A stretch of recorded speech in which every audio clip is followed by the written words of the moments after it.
0. C'est parti. Bonjour, aujourd'hui je vais jouer à Code Vein pour montrer un petit peu les astuces, les attaques, quel type de jeu qu'il s'agit.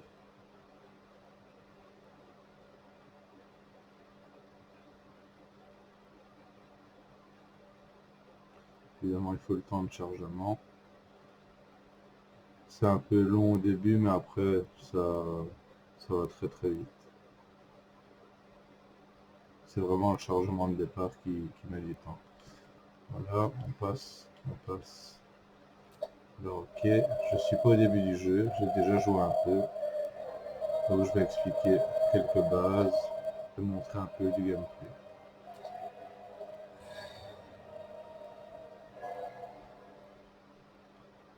Alors pour situer un peu, c'est un jeu dans lequel c'est un monde ouvert, dans lequel il y a des humains en minorité, les vampires et les déchus. Les déchus étant des vampires qui ont tourné dans la folie, si on peut dire.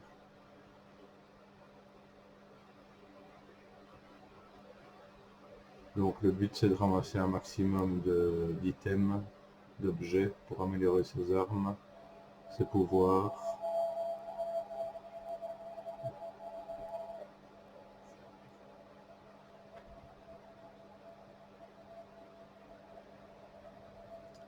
Alors ici c'est une souche, c'est comme un point de sauvegarde. Et c'est le genre de souche qu'il faut trouver en un peu plus grand pour récolter des perles de sang, ils appellent ça. C'est pour survivre en tant que vampire, sans devoir attaquer les humains. Je vais vous montrer un peu de gameplay pour avoir une idée. J'ai déjà pas mal de pouvoirs qui ont été débloqués. Sinon, ils sont assez solides.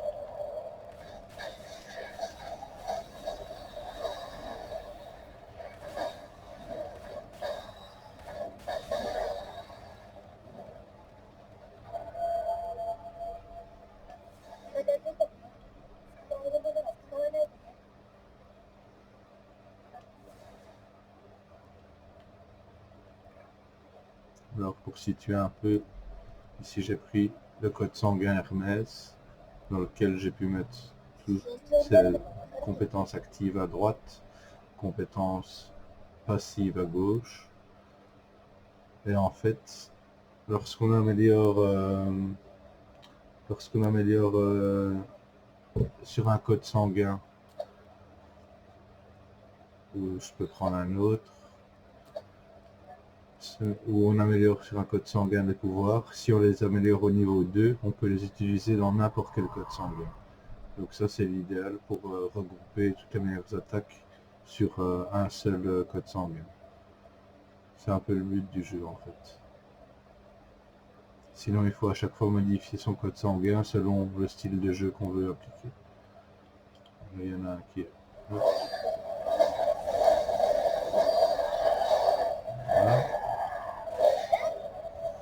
Je vais me faire attaquer là.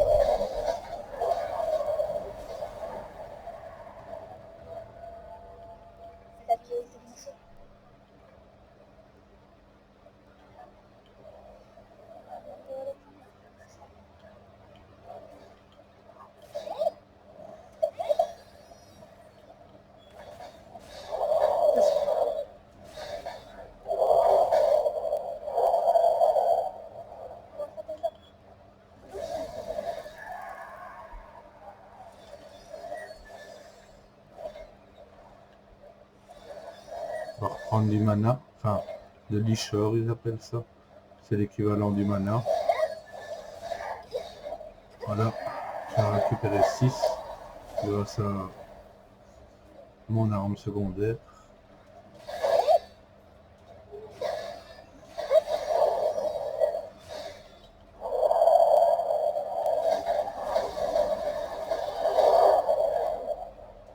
Ensuite, on fait un petit tour par ici. Là, il y en a un qui s'est réveillé. On attaque.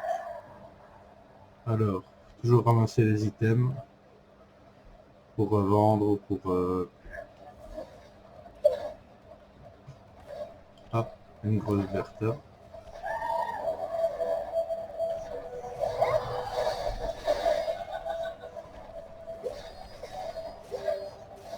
reprendre des vies parce qu'on est un peu juste.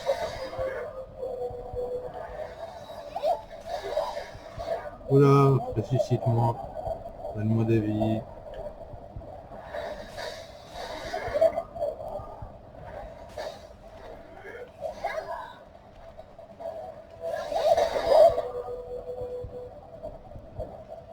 Voilà, tout juste. On va reprendre des vies. Bon voilà, c'est juste pour donner un petit aperçu, mais le jeu n'est pas facile au début. Il faut bien monter les niveaux, on va faire plusieurs fois le même monstre et alors il y a moyen de passer, mais comme ici, j'ai usé toutes mes régénérations. Il m'en reste une.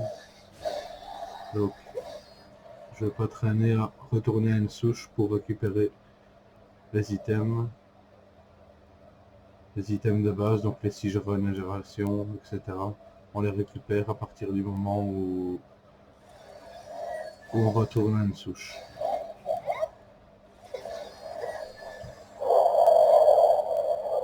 Donc je vais vite retourner où j'étais parce que j'ai pas trop assuré.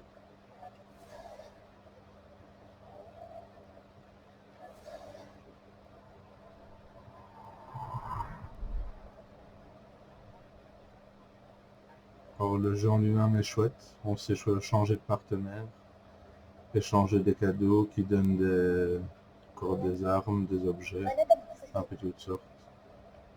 Ce sont à chaque fois des objets à ramasser. Si on appuie sur la flèche du haut, c'est l'arme secondaire. C'est une arme plus lourde, ça déjà. On peut casser. Quelqu'un qui aurait quelque chose en dessous. Non, il n'y a rien. Hop.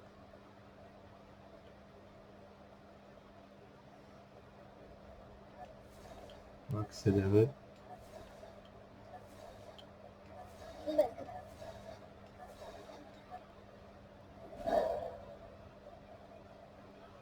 Hop. On retourne au point de sauvegarde.